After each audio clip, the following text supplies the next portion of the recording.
So I actually want to talk about today just a little bit about my bike and exactly what I have on it, what I'm running. I've already made a video about the DT Swiss wheels, but just a little bit going over what exactly my setup is and what I use. So this is what I got my bike.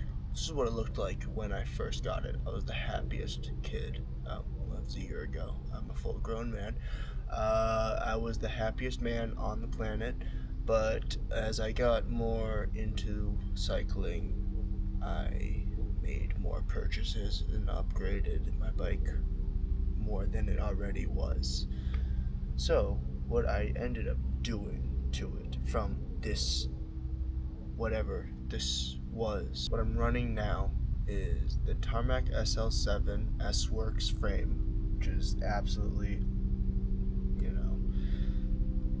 another thing, the S-Works logo, the Specialized logo, and the Specialized logo on the front of the bike, and my sticker are all stickers.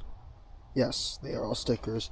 I had initially this bike, and I just decided I wanted something more flashier.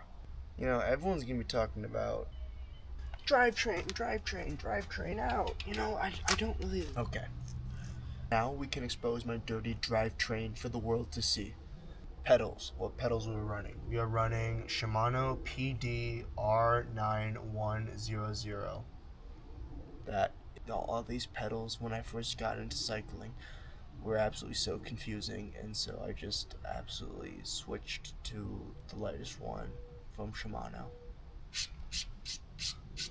But anyway, we were rocking Shimano Dura Ace Di2 group set right here, all that.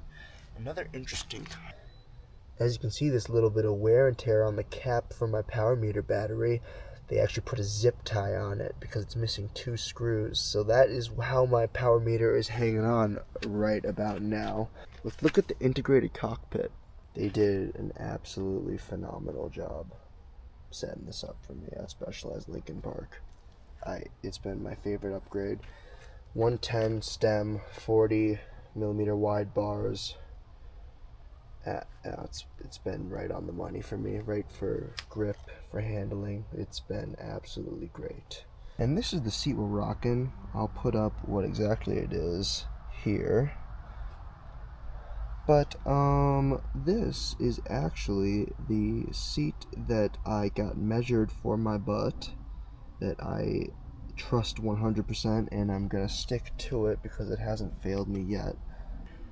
My light is the Varia followed by a bunch of numbers and letters.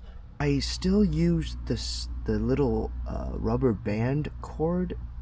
I did have a 3D printed one, but it actually broke on me because of just all the wear and tear and how much I put this bike through. So I've not gone back to the original rubber band. That the drivetrain. And now let's talk about the P0 Pirellis, my absolute favorite. I will die on this hill. I'm a big fan of these 30 millimeters.